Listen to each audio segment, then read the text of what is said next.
Okay? Well, I'm going to go, this is a brand new subject, and it has to do with history. We, in order to understand our situation here in the world, how we got to this place and what happened and everything, we need to look into our past and begin to understand the situation of the past. It's really important.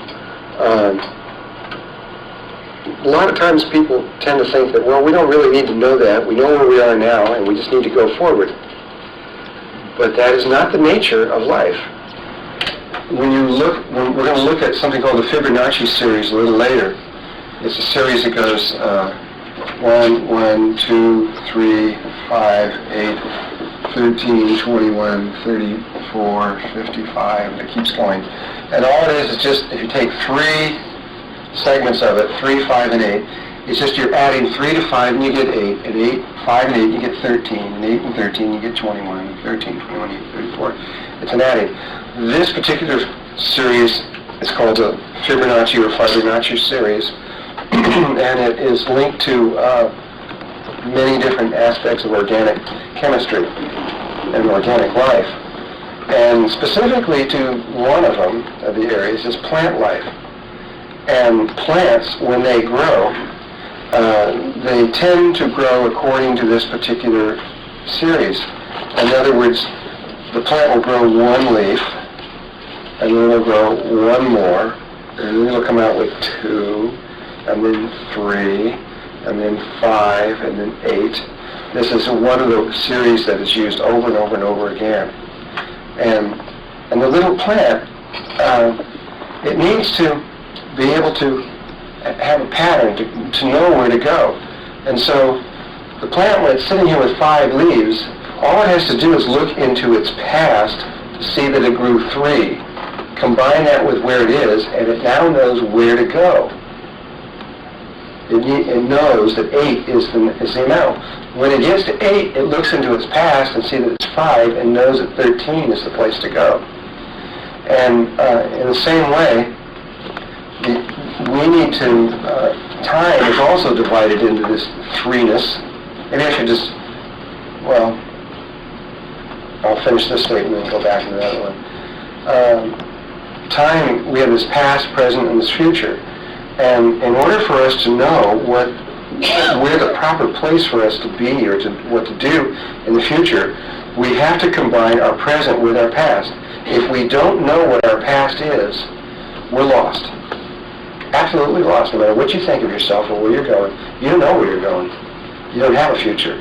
A future could be anything. You don't know where it goes.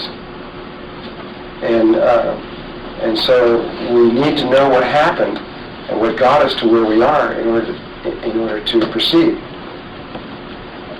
And just to take this one step further, we live in what is often called good and evil consciousness and sometimes called polarity consciousness. You know, where things are good and bad and black and white, etc. But there is no such thing as this. You need to see this point real quickly. There is no polarity consciousness. There's no polarity anything. No matter what polarity you think of, you're going to realize that there is a third component. If you think of the earth and the sun, or male and female, or black and white, or up and down, or hot and cold, with the earth and the sun, there's going to be the moon. With male and female, there's going to be the child. With black and white, there's going to be gray. With up and down, there's the middle. With what was the other, hot and cold, there's going to be warm. No matter what the polarity is, there's always this thing in the middle. There's 3 parts. The entire fabric of the universe is made of proton, electron, and neutron. And it's 3-ness. Our time is past, present, and future. Our space is the XYZ axis. It's the nature of this particular level of consciousness. This is how we interpret our reality. It may have there's other ways to interpret it, but this is the way we interpret it. Every mathematical sequence in existence, except for one, which is the golden mean, which created all the other ones, you only need 3 components in it to know the entire sequence. And so we live in a tri-world, the Holy Trinity. And so we need to know we have to know two of the components to know what the other one is. You could do it the other way around. You could subtract this one from this one. You could, if you knew your future, you could know what your past was. You could subtract your present from your future, and you'd know where you've been.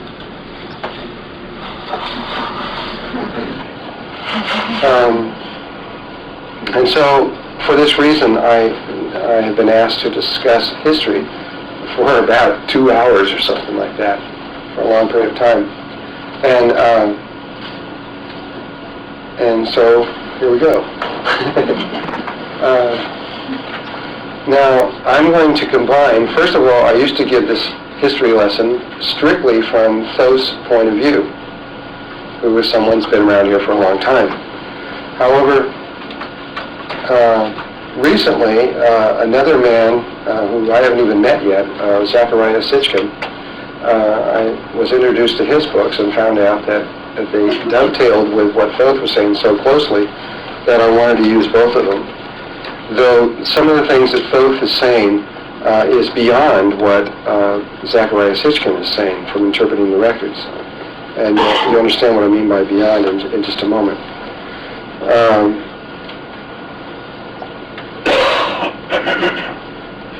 Thoth just started saying, and this I've got this on record going back 7.5 years. Thoth just says, well, there were these giants on the world. And that's where he starts out. He says there was these giants here. He didn't say where they came from or who they were or what they were. He just said there were these giants.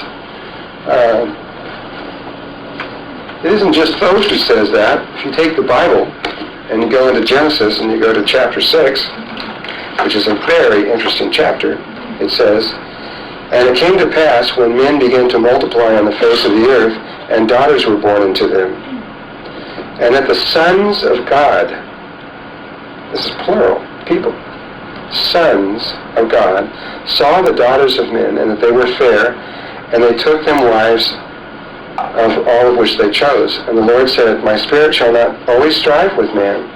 This is another statement people have wondered about. For that he also is flesh. Yet his days shall be 120.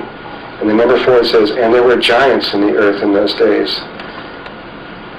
And also, after that, when the sons of God came into the daughters of men, and they bare children unto them, and the same became mighty men, which were of old men of renown.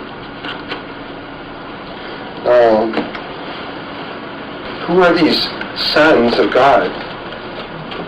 And, plural. And this is not talking about a single one. And this is talking about God being made of flesh, and that they were giants. Well, according to the Zecharia Sitchin, who's read his works? Okay, we've got just a few people. I really recommend you do this. It's on the reading list. After you see this workshop, you won't be able to put his books down, I'll tell you. He's just reading the clay tablets. He's just saying what they say. And they give a story that is rather remarkable. For number one, supposedly Moses wrote Genesis in about 1250 BC. I think that was about approximately time. And but Genesis is written down in the Sumerian Records 2,300 years before that time, word for word. Coming right down to Adam and Eve and giving the names of their sons and daughters and and all the way down through there. The whole thing. 2,300 years before Moses even lived, or maybe not quite that long before he lived. It was written down in the Sumerian tablets.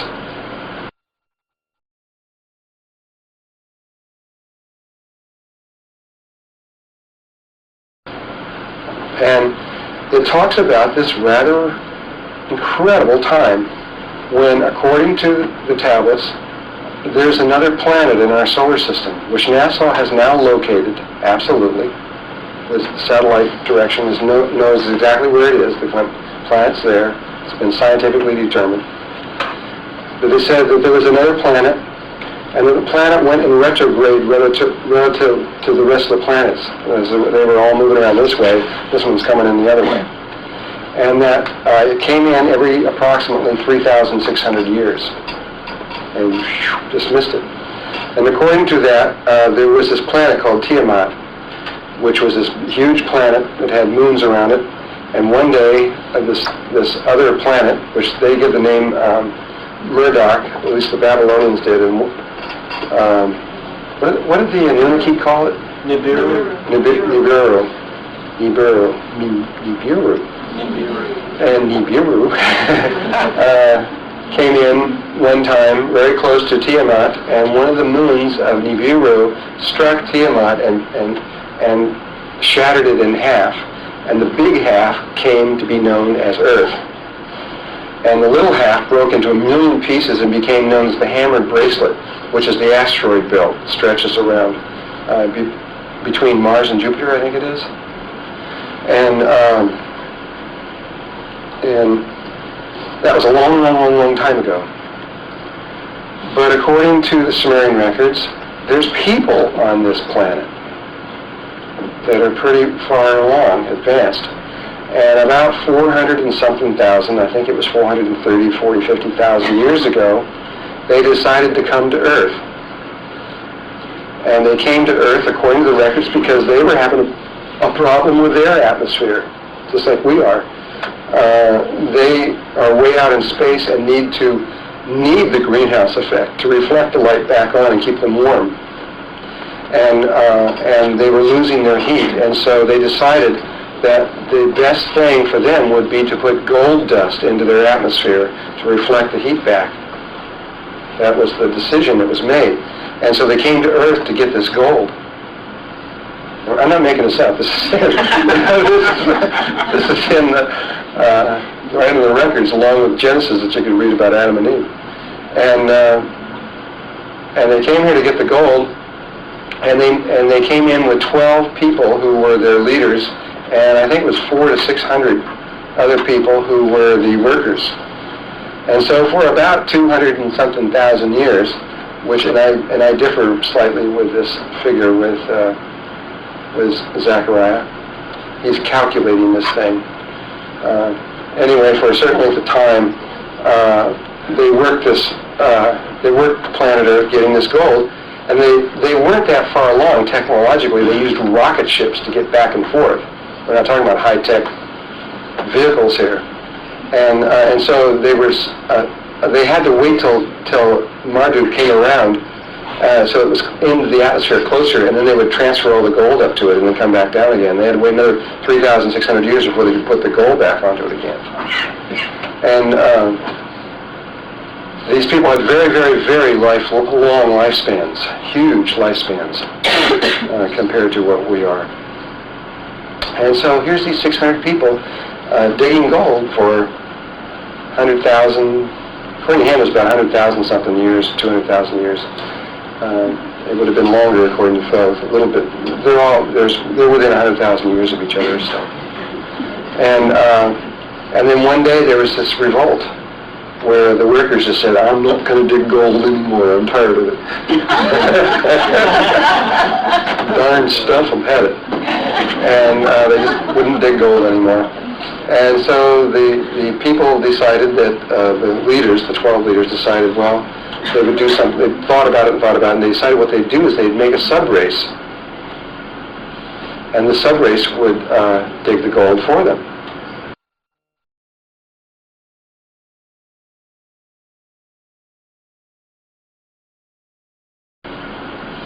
And the sub-race would dig the gold for them. The sub-race is us, according to them. That they created this race from clay and blood and sperm from the young Anunnaki, which are the people that live on there. And that's what it says right in there. And then, and they used, you can see them with test tube flasks, pouring stuff and all this thing. It's written right on the record, you can see it, where they did all these things and created this whole race, which we are capable of doing right now. We could create a new race. If this came out 100 years ago, that would be like science fiction, but we could do everything that they're talking about right now. We are just about ready to map all the genes on the DNA molecule, all 100,000 of them, and know every single one of them by name and location and what they do. We're rapidly unfolding that. Another 2, 3, 4 years, and we'll have it all figured out. And we could create any kind of race you want. You can name it. You can just map out what you want. We could create a whole different kind of person, superior race, anything you want. And so imagine if we were 400,000 years farther down the line. What if we were 1 million years or 10 million years further down the line? What we could do. Anyway, according to this, they created a new race using that and using the most advanced race that was on the Earth. That's real interesting because when you go to the most advanced race, which is what, the Cro-Magnon, is that what it is? And then suddenly jumps to the Homo sapien. There's this, the missing link. Nobody knows how we got from here to here. It is impossible. There's no way. We can't see the evolutionary jump. We don't know what happened. According to Sumerian Records, it's because an outside alien race came in here and messed with us and created this jump up to where we are right now. And according to Thoth, there were 7 of them that came together. Again, I got this back 7 years earlier. 7 people came together. And see, everything that happens on a 3rd dimensional level has a 4th dimensional counterpart, and higher, or very often higher. And there's much more involved to just creating a race than just throwing a bunch of chemicals together. There are other things, there are grids that have to be formed, and there's a lot of stuff that has to take place. It is not as simple as it may seem. And according to Thoth, on a 4th dimensional level, there were 7 of the giants that came together and dropped their bodies and merged themselves into spheres of light, and that these formed the flower of life pattern, and that a flame appeared, which was about 4 feet tall, a blue-white flame, which was pure prana, which is life force energy, which became the ovum, the female ovum, and then that was put into the halls of Amente, which is a dimensional fold in space that the Egyptians talk about, which is really the womb of the Earth, which is where the starseed and all the 500 million years of races have been created from. This is a whole other subject.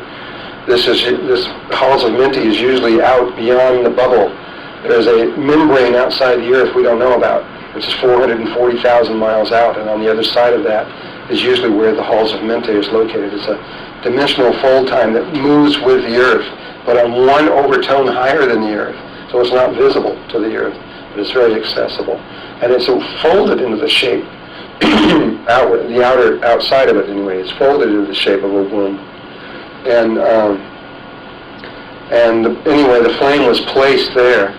And as soon as it was placed there, according to Thoth, there was a family, 32 members of both 16 males and 16 females from the star Sirius, who were the male outside, the sperm that comes from outside the system, that came from out, the alien aspect that came from outside the system to come in and be the daddy. And it was all prearranged and ordained on all kinds of levels. And so they came from outside the system. The Anunnaki put flame inside the system, put it into the womb of the Earth, and the Syrian race came in. These are like 10 to 16 foot high beings also. Both the Anunnaki and the Syrians were these giants, these tall people. And on very high level of consciousness, whatever they're in the part where they think an orange, they could have one in their hand and peel it, they thought that there were 32 slabs of rose quartz granite laying there around the flame, and there was. And they laid down male, female around this flame and merged or conceived with the flame, the ovum. For 2,000 years they merged with this. You see, in human terms, birth takes so long and conception takes so long, and the whole process is 9 months, but on the planetary level, it's much longer. It's the same process, just much, much, much longer. And so they laid there for 2,000 years conceiving until the first one was created. And meanwhile, on the 3rd dimensional level, according to the Sumerian records, they were doing the flask tubes and creating the proper one. And then what do? They bring 7 females together. It's right there in the records. 7 females were brought in, and the ovums which were created were placed into the wombs of these 7 females, which then gave birth to these 7 human babies, both male and female babies. Only the babies were sterile and could not procreate. And you can see them. Here's these big, tall Anunnaki sitting there with these little, tiny, naked humans, and they're holding them in their hands. That if they stood up, the humans would be like about that high. And here's these big, huge, tall, 10 to 16 foot tall Anunnaki that are doing this. And it's right on the records. You can see it for yourself. And because a lot of this is not just words, but it's also visual drawings and stuff that they put on there. And so so our purpose, according to the Sumerians, was to dig gold. That's why we were created. Then you go back to the actual physical archaeological records, and you go back first let me throw another side trip in here. We had a theory called the Eve's theory, where they had checked the DNA and a particular aspect of DNA and found an overlapping process where they were able to trace back through all the races of the world back to a single human being, which was this black female in this very specific valley in southeastern Africa. Now, some people are beginning to debate that theory now, but still, the evidence is incredible. Who knows about this and what I'm talking about? Just a few people. You'll see it's at the moment being debated, but for a while it was accepted, and now they're still debating it. But it's real interesting to me on one point here is that the very valley that they picked happened to be the one, according to Sumerian records, where it all began.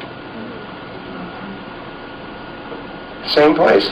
And if you go into that very valley, I don't remember the name of it right now, but it's recorded in both the books and in that other thing. If you go into that valley, they have found gold mines there.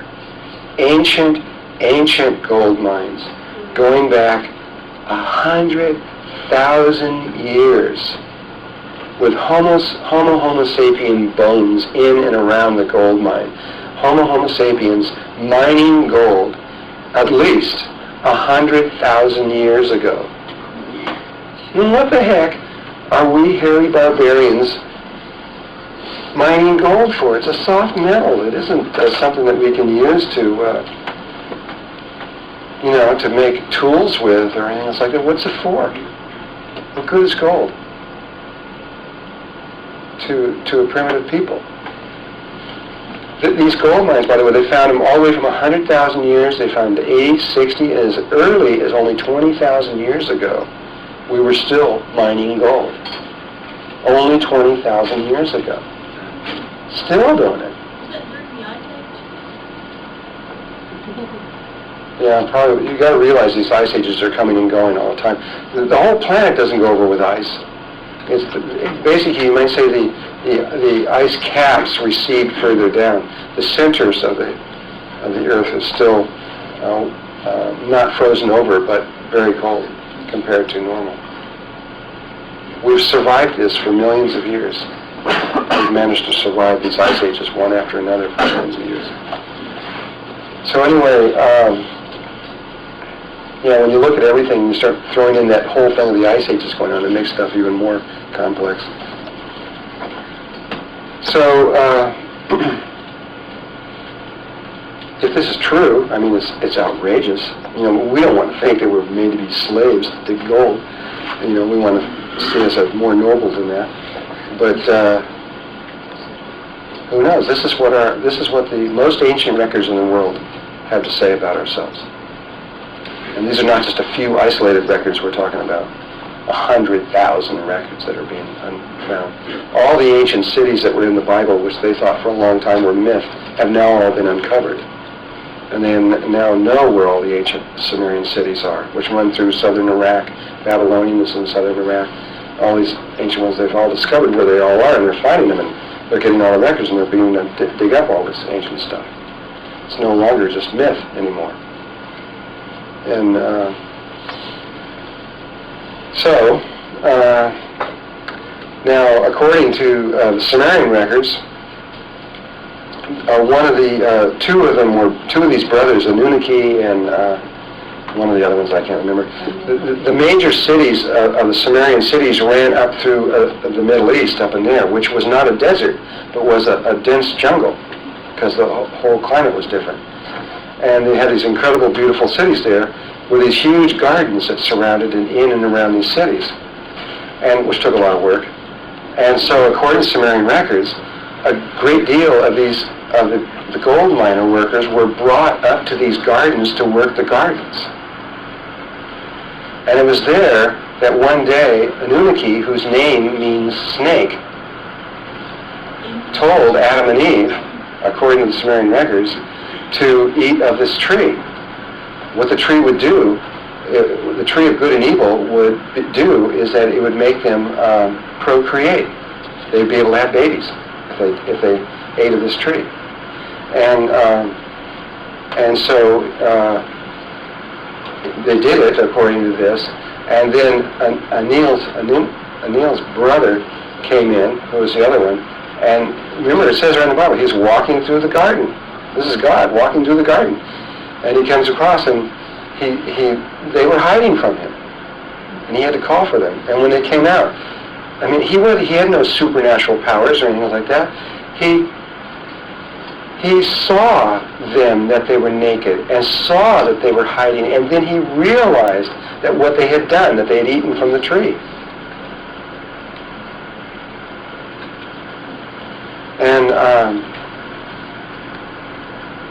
And this was a really gentle person. He did not kill them.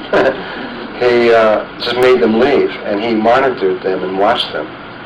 And they began to multiply, and he recorded all their names and who they were, and we kept track of all that, which is all written down for a long time.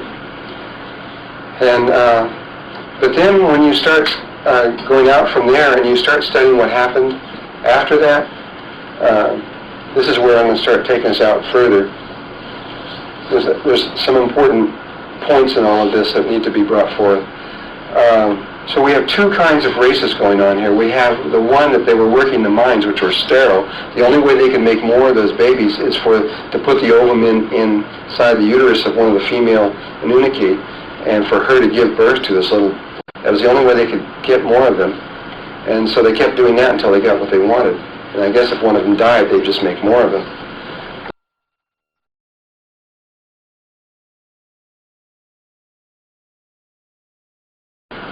We also then had this other race that was separate from us, that could procreate on its own, which they kept watching. And from there you see many, many travels around. Now, according to Thoth, when he says it 7 years ago, the first human beings came out on an island just to the west of Africa, southern Africa. When he first told me this, it all sounded kind of strange, because I hadn't read any of this stuff about Africa and the Sumerian Records, because I always thought his Garden of Eden as being up, more in where, we generally think about it. But he was saying, no, the original place was to the west of Africa on this very large island, and that's where the first human beings came out onto the surface. And the name of that island is consistent throughout the African creation stories, and it's called Gondwanaland.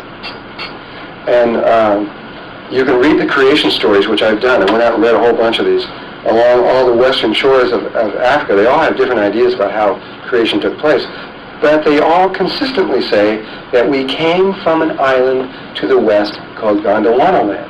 They all say that. Every one of them I read anyway, though they have real different ideas about the rest of it. And Thoth says that's where we started out, which is this place down in here. It was a large, it could almost be a continent. And it could have been touching here, or it may have been partly touching and partly separated. I don't know. When he gave me all of this like that, and that was the one piece that I never got clear in my mind. Though from then on in I got it pretty clear. And I'm still not really sure. I don't think it was this big. Smaller. And I remember I drew this drawing a long time ago. And that we basically isolated us for a long time until we got to a certain level of development. And then they took us into southeastern Africa and began working the mines. And then from there up into the area of Iraq and up in there. And then from there, I believe that it was Cain who went into the Americas, what we now call South America, and in there. And but there was another aspect of this, the part that came out of the Adam and Eve part, which evidently was the part that was allowed to proceed after this went down. There was a huge, we stayed in here for a long period of time, and I don't really know what it was. We're talking about tens of thousands of years, until finally there was a point here when we had a pole shift, and this whole aspect sank and left, and it was gone. Again, I'm not real clear on the details of all of this, but one way or another, the survivors of Adam and Eve up in here made their way over to this area over in here into the Pacific. Exactly how that, and they, according to Thoth, this area here, when it went down, this area came up. They were simultaneously on the same moment when this took place. And there was, and whether or not the Anunnaki deliberately brought them over to here, which may be part of what happened, I don't know. I don't have Thoth here to ask these questions anymore, so I don't have the ability to find out these kind of details. How they got there, what happened, I don't know. But at one point or another, they got over to here. And we're now talking about the procreation aspect, the Adam and Eve aspect, not the other part of us, which is at this point completely gone. Because when they stopped and they died, there's nobody to replace them. That was it. They were gone. They were all sterile.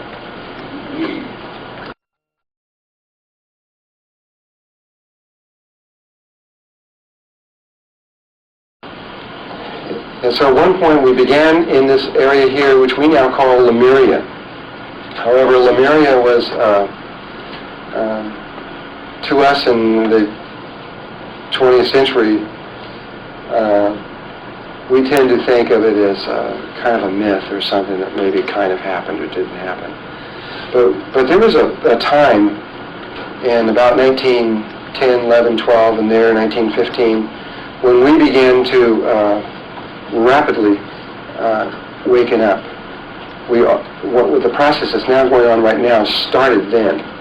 And then in 1914, World War I came along and just blew us right out of the water. And it wasn't until the 60s that we began to waken up again. But during that time of the early 1900s, we had proof that Lemuria was there. And at this point, we've completely forgotten the proof that we had. There was people like James Churchward and Laplosion, a Frenchman, who were very famous in tracking. They were in the papers all the time talking about Lemuria and Atlantis and the possibilities of all of this. And Churchward wrote several books on it, so both of them did actually. And one of the subjects, there was a book written called Atlantis, the Mother of Empires. I think it was about 1913, somewhere back in there. It's an old book, and that I got my hands on. And there was some information in that book that was very, very amazing that they had that information. Back as far as that time, they had discovered near the area of Easter Island that there were these coral rings that extended out into the Pacific Ocean as far as they could determine going out in there. The coral rings were unusual in the sense that coral can only grow 150 feet below the surface of the water. These rings were 1,800 feet deep, meaning that the island had to be above the water and slowly come down, very slowly, so that the coral can continue to form, and yet you can see how slow that would have to be for the coral to form, and yet for it to continue and not die, and then end up being 1,800 feet deep. And so they saw these things going off in there, and then at the same time, they discovered that the fauna and the flora that stretched from Easter Island all the way up, there's a series of islands that goes up from Easter Island all the way to the Tahitian Islands, all the way up to the Hawaiian Islands. And the fauna and the flora on all just that chain of islands that stretches through there is all the same. It's identical. There's the same plants, the same trees, the same bugs, the same bacteria, same everything else like that. And there's no way that could have taken place unless there had been a landmass much closer stretched in there. So the understanding of that, along with all these coral rings that were stretched under there that are on the floor, they surmised that there had to be a continent. Though the continent was not a physical continent, according to Thoth, it was a series of islands, lots and lots and lots of islands, forming what would be like a landmass, but with no solid, total, complete length. There was just thousands and thousands of islands that stretched down there. That outer length running from basically from Kauai all the way down to Easter Island was the western shores of Lemuria, and the rest of it all went under. And we began to progress in that spot to a level that we are just now beginning to return to. We progressed to a very, very high level of technology, a different kind of technology, totally unheard of and unknown these days. It was a right brain technology, female, based upon psychotronics and these kinds of things that we are just beginning to become a little aware of, only they had developed that to the level that we have developed our left brain logical technology. And they were able to do, you can do anything from that aspect as well as from the female aspect as well as you can from there. And we were becoming a female. We were becoming, an evolutionary pattern has to become either male or female, and we were becoming a young female. By the time that Lemuria was finished, before it went down, we were equivalent to about a 12-year-old girl. And everything was going very well. And the Syrians, who monitored all of this and have remained, they're immortal, they remained alive during this whole time watching it, everything was going just great and fine. And the Anunnaki also were not going to mess with us. Everything was going just great and fine. There was no problems. It was looking really, really, really good.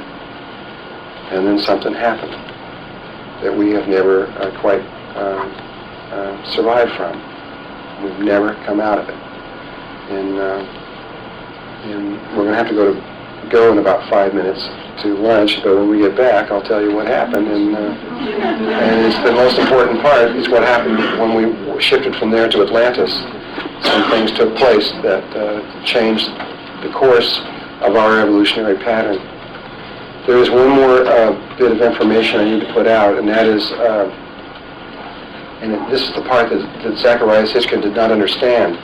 When Anil came into the planet from the 13th, from the 12th planet, which is really the 10th planet, we're counting the sun and the moon in that. When he came into the oceans. He landed in the oceans. And he spent a great deal of time in the oceans. And when he came out of the oceans, he was half fish and half man. And then suddenly he becomes this man. But the original thing show him coming out of the water with like a mermaid or a merman going out of there. And Zachariah never understood what that was. But what was going on was the race, we had a race here, a very conscious race. More conscious than they were. And as the dolphins and whales. The dolphins have been here for a minimum of 35 million years, I think is the minimum. The whales go back 500 million years to the very beginning of the memory. They hold the memory of the earth. And I don't remember exactly. Elizabeth, do you remember how long the dolphins have been here? Just as what you said. 35 million? Yeah, I think that's right. So they were here long before the Nunaki came here, which was only 400,000 or so, and they were on the same, really a higher level of consciousness. Well, what I haven't explained all of this is that the dolphins have this connection back to Sirius, and on Sirius, again, not to the star, but to Sirius B, the third planet out, there's this planet which is almost pure water with a little tiny bit of land mass. There's a land, and I've been there, I know this place real well. There's a land mass there about the size of California, and there's a land mass there about the size of Australia. That's it. There's no more land. Maybe there might be a speck or two somewhere, but there's no more land up anywhere. And almost the whole planet is cetacean, except for a few humanoid beings, which you're going to look and see what they look like here in a little bit. They look very human-like, and they are being phased out. They are slowly turning into dolphins, and and I haven't got to the place where I explain why they're doing that. But when they're on Earth, they're primarily the dolphin aspect. And Neil, when he came in, he went to the consciousness of the planet. He went to the dolphins, or perhaps the whales and the dolphins. And there was a direct communication first with that before they came out. It had to take place. And when the Anunnaki began to create our race, it was only natural for them to ask the assistance of the Sumerians, because when you're talking, the Syrians rather, because that's what you're talking about. When you're talking about a dolphin, you're talking about a Syrian being. It's an extraterrestrial race. It's been here for a long time, so it's now a terrestrial race. But its original source is off planet from Sirius. Yeah. Whatever happened to the giants?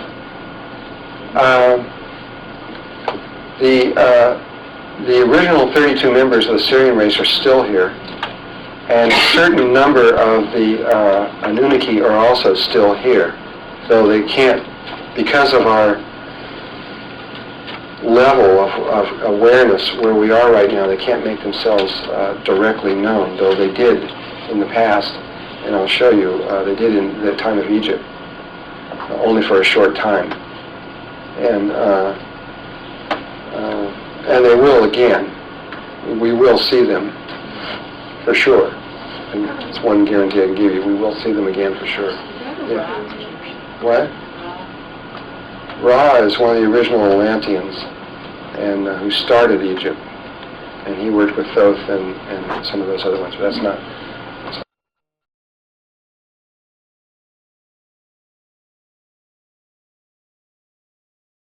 Are some of these Syrians who might still be on our planet living in the ocean, like on a colony of Oceania, perhaps? Well, they have the ability to do things that we would say are impossible. They can live underwater, or they can live they don't need air like we need air, because they live on prana, and prana's everywhere. You could have them in a totally vacant, vacuumed out room, and they can do just fine without any air whatsoever. This particular group, who has been connected to us very strongly, and has been, they have a very specific place on the surface of the earth, inside the earth where they live, and where the Anunnaki, what their relationship is and where they are, I don't really know that one, though I believe they're still here. When we get into the more present day time, you'll understand what's going on, and they're still here, though there never has been very many of them here. There was only about 612 maximum. It seems like genetically engineered, interplanetary, genetically engineered slave labor would be a big cosmic no-no on the level of violation of free will and that sort of thing. How does that that fit in with cosmic law? And also, why would beings who are advanced enough to directly manifest things not simply be able to manifest the goal that they required? The Nunaki were not advanced enough to be able to do that. They were not, like I said, they were in rocket ships. You could see their ships with flames coming out the back. That's on the Sumerian Records. And so these are people that are not a whole lot evolved much further than where we are right now. And though they have began to reach up into the higher levels of awareness, you can tell that by their size, which we'll talk about size later.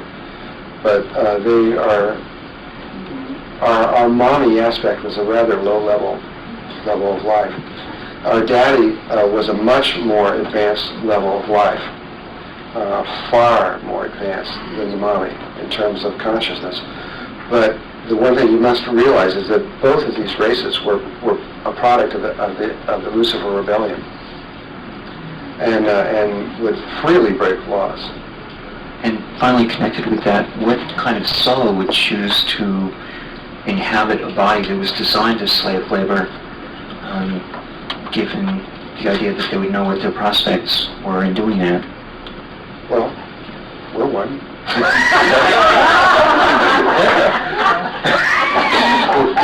We did it, you and I did it. Things aren't always what they appear to be, and that's kind of an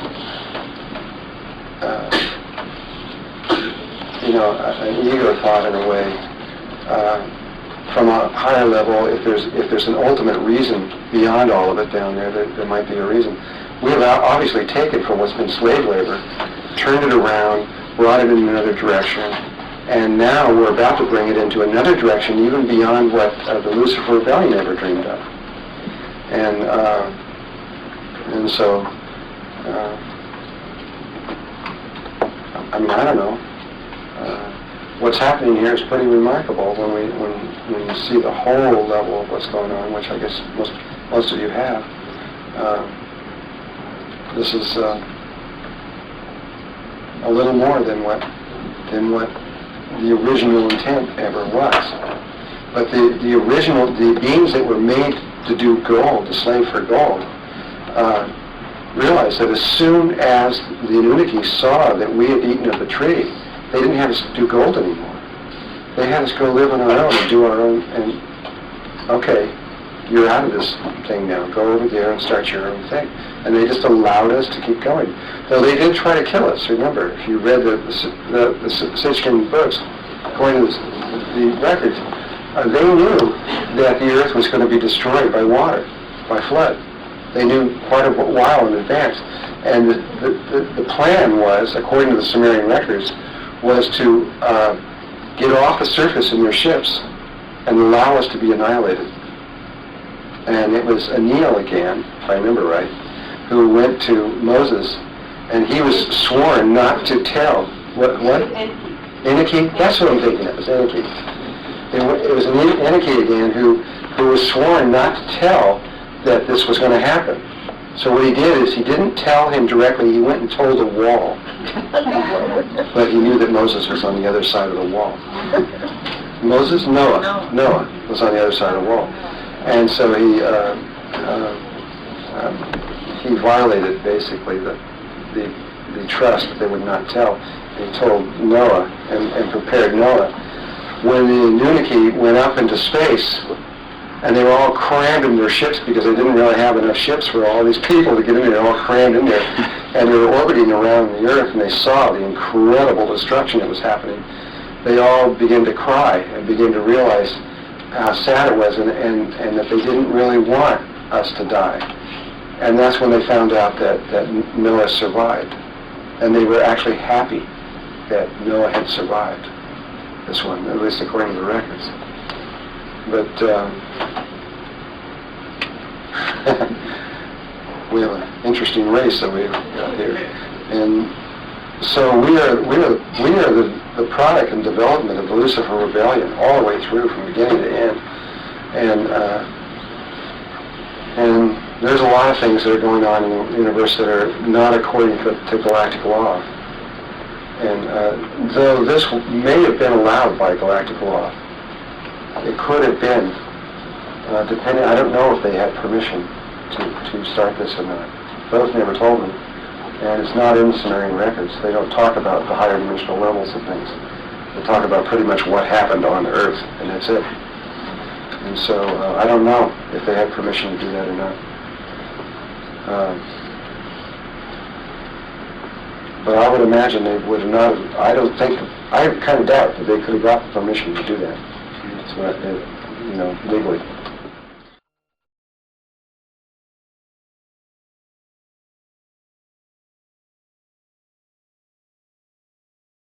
They became immortal.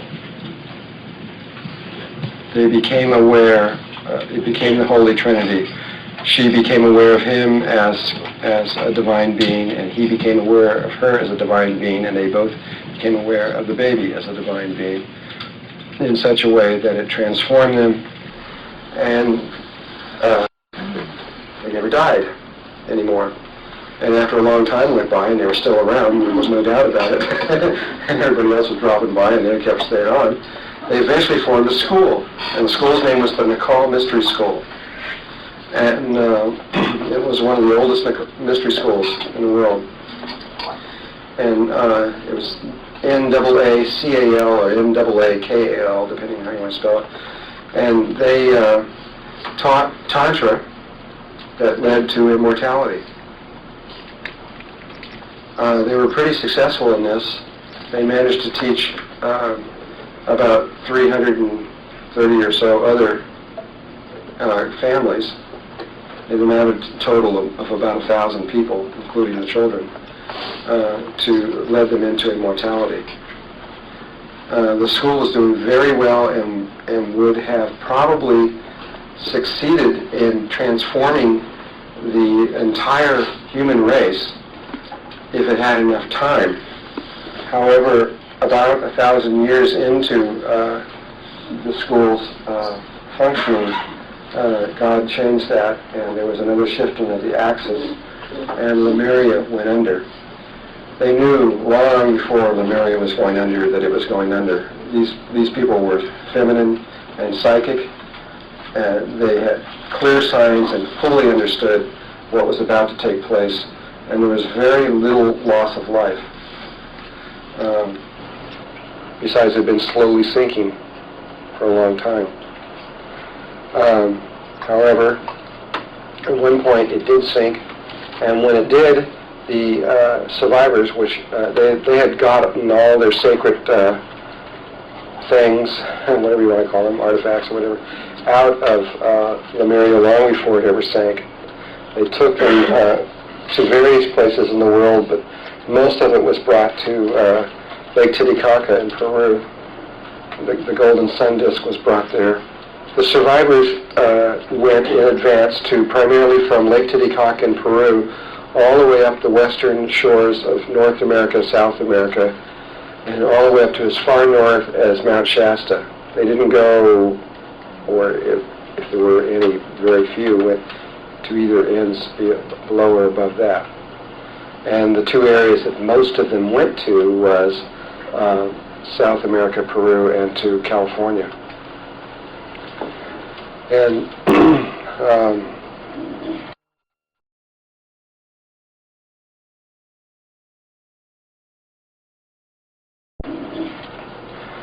however, the school, the Naacal Mystery School, migrated by air, according to, so they flew, and exactly how, I don't know. They flew to Atlantis at one point, and I don't know exactly when that point was, but they went here to this island here, and this is not exact. This was not this big. This is a lousy drawing. That's what this is. I haven't really looked at this. I have it drawn on a globe over here, and this is the drawing on here is pretty accurate. It's right here. This is pretty much the size and shape of Atlantis. There were 10 primary islands. There was one huge big one that was kind of in between an island and a continent. And there was an island to the north, an island to the east, a little tiny one to the south, and 6 of them to the west, but the islands continued all into the Florida Keys, except those weren't there. They were underwater. All of this whole thing, in fact, everything all the way up over to Louisiana and this whole area up in here wasn't there. Just simply wasn't there. It was underwater. And and where they flew to, according to Thoth, was this northern island up here. And they gave it the name Udall. And when they got there, they did something kind of, I mean, if you were watching them, you would think they were probably off their rocker, kind of. They first took the island, which is,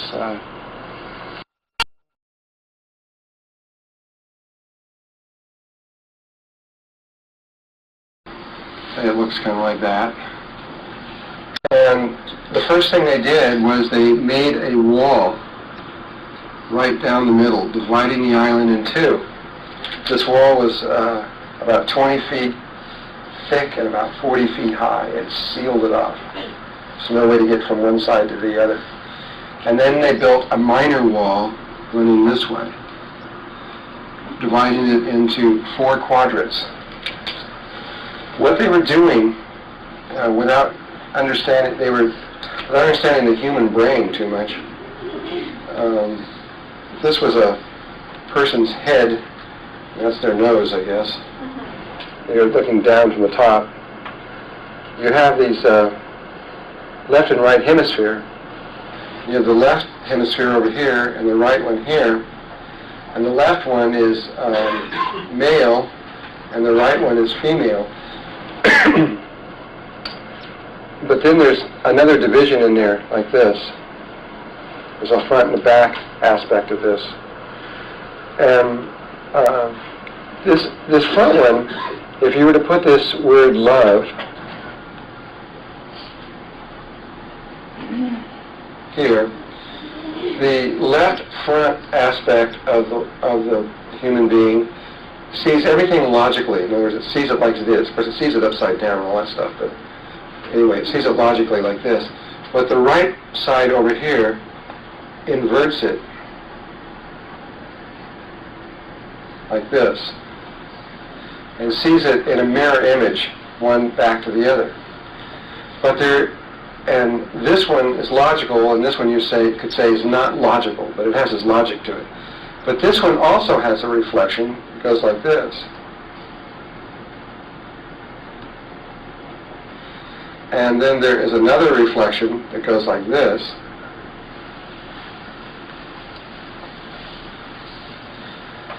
So this side reflects that side, and this side reflects that side. And that this one up here is based on the triangle and the square. And that's the logic.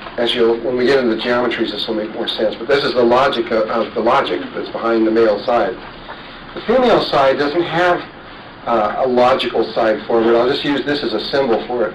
She has an experiential side forward. And so the male and female seem so different in their approach to the reality, of interpreting the reality. But the male side is based on a triangle and square. The geometrical aspect is so logical, has an experiential aspect to it also. It's just that it's back, it's hidden. And the female has a logical side to her unlogical nature, which appears to man anyway, and which is not based on the triangle and the square, but is based on the, oops, almost made a hexagon there. Is based on the pentagon.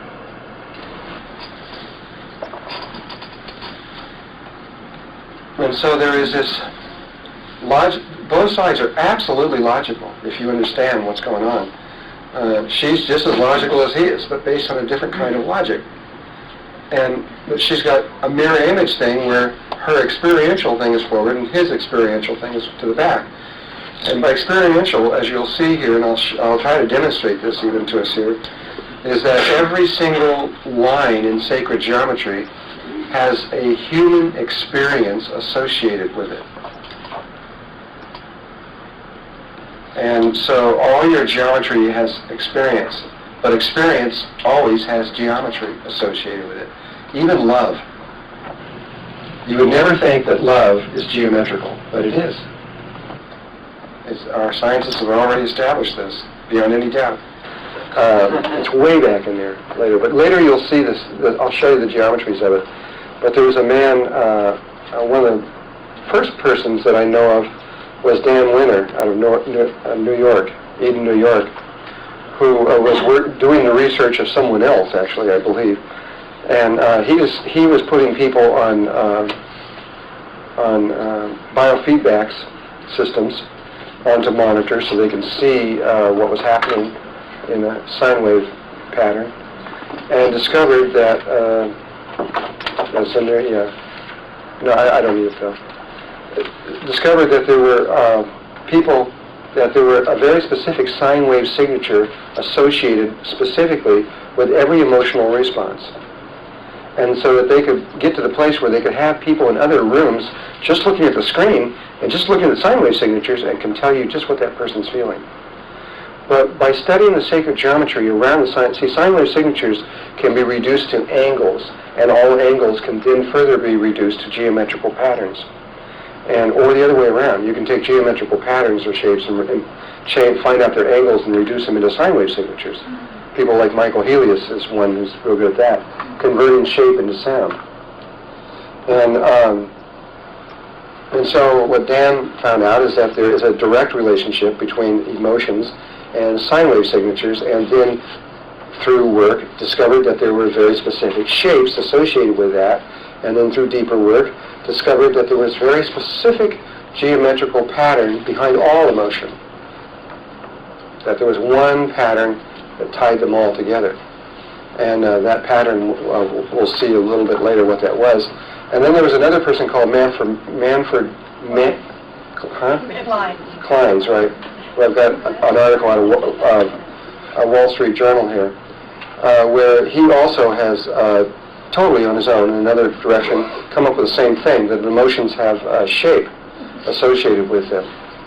And so it seems so weird to say this, and you're like, love has shape. I mean, except when you see it walking down the beach, maybe you say, but you don't think of it as angles and cubes and squares. But it does. I'll be able to go into that deeper when we get to that level of geometry. We're still, this whole day is this introduction. That's all it is.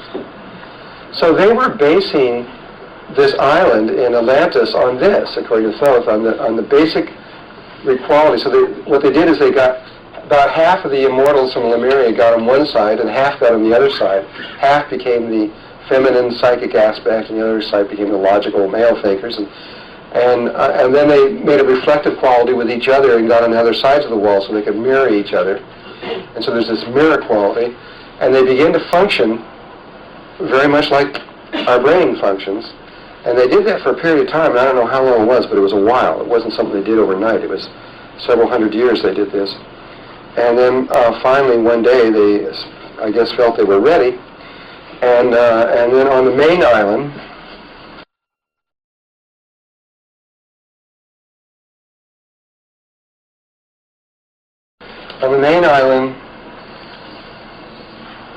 they laid out the tree of life. They did this. Is this right? No, that's not right. There's another one somewhere. It's not in here. Where? Here? Here? Yeah. In there? Okay, it's something like that. We all know what it is. They laid out the tree of life on there. They did it with their thoughts and their emotions, and they created a standing wave pattern on the surface, the geographical surface of Atlantis, according to Thoth. And they kept this pattern going, and they did something that I don't know what he means by it. He says they breathed life into it. I don't know exactly what that means. I couldn't understand what it meant, but they made it a living form. And he said it began to create these vortex energies that rotated out of each one of these places.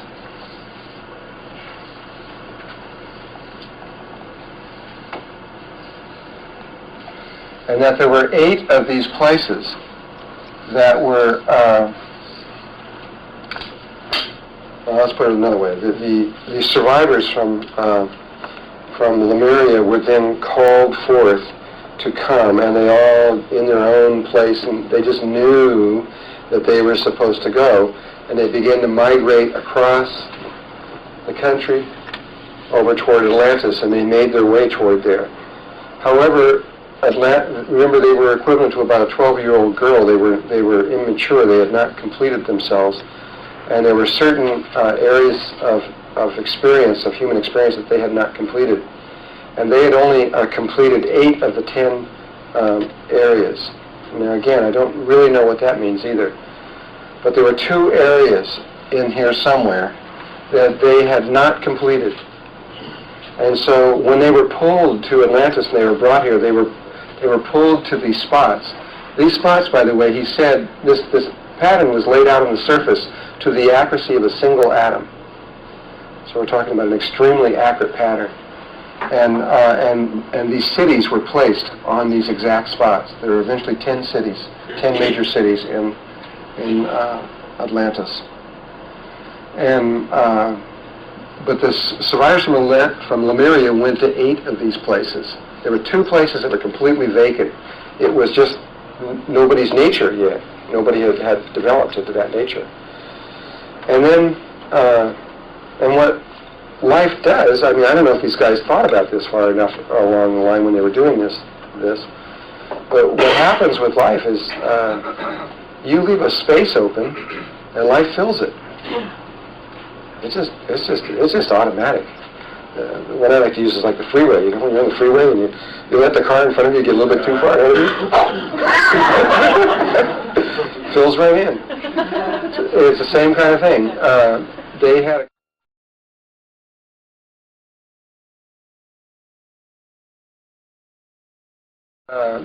had a couple spaces open, and life filled them in. The first one, the one that came in first, was from Extraterrestrial. I don't know where it was from, and he never really clearly made this clear, but they were not a problem when they came in. And they got permission. They asked permission to come in. So there was nothing illegal or anything else like that. But this was the Hebrews. According to Thoth, they came from somewhere else. They had failed. They did not make it to the next level and had to repeat it. It's like a child going to school over again in another grade. They had to repeat it over. They were extremely advanced race relative to us because they had been through a lot of things that we were about to go through. And so when they came in, they brought in a great deal of information that we didn't even know about yet or anything. And there was no real problem with them. And if it had not been for the next one, I don't think there would even be a problem today. It would have been probably a very clean integration. However, the last one, the 10th one that came in, was a real problem, and is a problem from the moment they came in, the very moment that they came in, to this very moment right now. And the struggle has still been going on. And it sounds funny where they came from. Again, I realize I said this on tape 7.5 years ago. When I first started saying it, it sounded even weird to me, but I had to repeat what he told me. And I had no kind of external evidence to support this in any way at all. But he said that they came from Mars. And that and it wasn't from Mars of today, or even close to today, but it's from Mars from a long, long time ago, approximately just under 1 million years ago. And what was going on about 1 million years ago, which we're going to get into detail, scientists now are giving a date of about they're giving dates on this at about 500,000 years ago, but eventually they're going to get back there, I know, because Thoth has never been wrong on anything, and I've really tried to find him wrong on something. Everything he's ever told me that I could check, I've tried to check, and even obscure details, he's been right on. And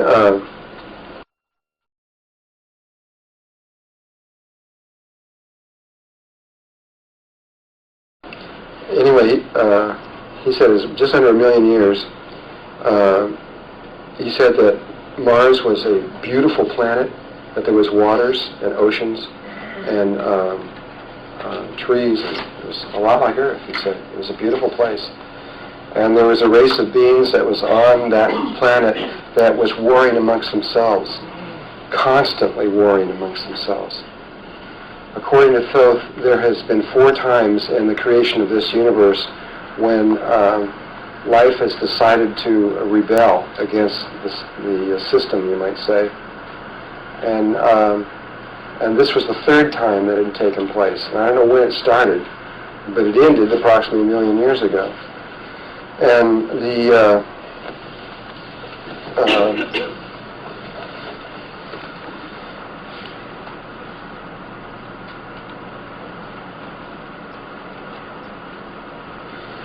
Martians began. They knew that it was all over with. At one point, they knew that they were going to destroy each other. And just as our governments know right now that it's pretty much over with here too. And a few more years down the line, there won't be any doubt.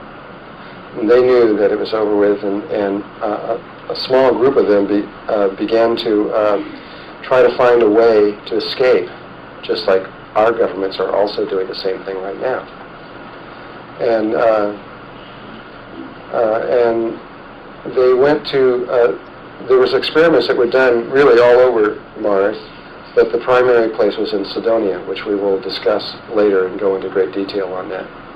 And they built these huge pyramidal structures there that were tetrahedral in shape, octahedral, 5-sided, and these were immense structures that you can't imagine on present-day Earth terms. Imagine a building being 10 miles high, but that's fact. The D&M pyramid on Cydonia is 50,000 feet plus high. That it was over with, and a small group of them began to try to find a way to escape, just like our governments are also doing the same thing right now. And they went to, there was experiments that were done really all over Mars, but the primary place was in Cydonia, which we will discuss later and go into great detail on that. And they built these huge pyramidal structures there that were tetrahedral in shape, octahedral, 5-sided, and these were immense structures that you can't imagine on present-day Earth terms. Imagine a building being 10 miles high, but that's fact. The D&M pyramid on Cydonia is 50,000 feet plus high. And we don't even have mountains that high here. And but that's NASA determined, they're the one that determined that's how high this is. And these are all structures, as you'll see later, that describe mathematically one thing, and that is a star tetrahedron inscribed in a sphere, which is the basis of the Merkaba that we're going to talk about in here. And again, I will make that very clear and describe that work in a little while. And what they were doing was they were creating a Merkaba, but they were recreating an external Merkaba, not a living field based on your thoughts and your emotions that we're going to discuss, but an external Merkaba, which we call a UFO, or a spaceship, or a craft. And but what is a Merkaba? It's more than just a vehicle that you get in and fly around. It is a vehicle that can pass through the dimensional levels. It can go through space as well as time. Because time is a function of size and the golden mean spiral. And when all these things are put together, you can move back and forth in time and space, and time is really spherical. And so the Martians started looking around in their Merkabas and discovered that there was this planet called what we call Earth that was in their way into their future, 1 million years or so into their future, and about 65 or 70,000 years into our past, which was when Atlantis first started. And they decided, which was very much like where they were, and in a small group. It wasn't millions of people. It was somewhere between a couple thousand, and the absolute maximum that a group Merkaba, a single group Merkaba can create is about 150,000. So it would be somewhere between those figures. I don't know what it was, but I think it was much smaller. Things only really from what Thoth was trying to project out. It was just a few thousand people were projected off of the surface of Mars a million years ago, projected into the future, into our past, and into this 10th place here, without permission. Probably Lucifer Rebellion, they don't need permission, they just do it. And it wasn't Lucifer, though, it was someone else before them. And they just did it. And so we were, by this time, approximately equal to maybe a 13 or 14-year-old girl. We were like a young girl. And the Martians coming in were like maybe a 70-year-old man. And no permission, they just came in and merged with us. It was rape. They didn't ask. Nothing, just said, we're here. Like it or not, that's the way it goes. And they immediately tried to take us over and tried to subdue the Earth, and a war ensued almost immediately. However, there were too many of us. I say us and them, but for me it's all the same. From now I'm an Earthling. And there were too many of us, and there was not very many of them, and finally it was decided from their side that they would stop fighting and trying to control things. And it was decided from their side that they would attempt to try to understand what this female thing was, whatever this female thing was, because they had no understanding of it at all. Because like the Greys, they had developed their intellectual side to the nth degree and had no emotional body whatsoever. They didn't know what love was or compassion or any of these kinds of feelings, either negative or positive. They had no emotional structure within them at all. And so it was pure logic that they would stop trying the war because they knew they couldn't possibly win, and try to see if they could survive this by understanding what this was all about. And so from that time until, though they kept themselves very separate from the rest of the Earth, they did not try to mingle too much, though I'm sure that there were marriages and stuff like that, but it was not, they tried to keep it as, they had their own area where they stayed, and they kept to themselves a great deal. And then everything went along pretty good. For thousands and thousands and thousands of years went by, and we kept developing, we kept getting older and growing up and getting stronger, only because of their influence, because of their sophisticated logical science with crystals that they had developed. They influenced the science and the technology of Lemuria, of Atlantis, dramatically, to the point that in time their influence became overwhelming, and we changed sex. We went from female to male. And by the time Lemuria was over, we were a very male race, where we had been becoming very female. We quit using this side, and we started relying on the opposite side of our brain. And then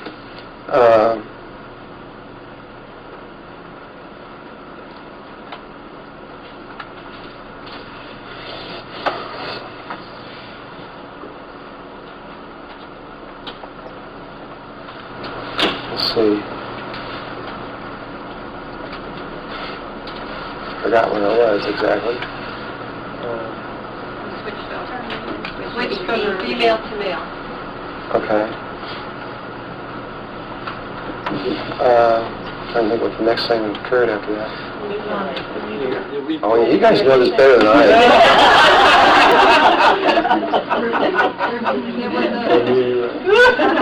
That's what I had this for. I should hold this thing. It's all programmed in here, and anyway, I can hold this. I don't have to think. I can just do it. We'll hold this for a while. It kept going. Everything went fine until about 16,000 years ago, which is an unusual place in the orbit, the precession of the equinoxes for this to do this. But approximately 16,000 years ago, this thing occurred on Earth where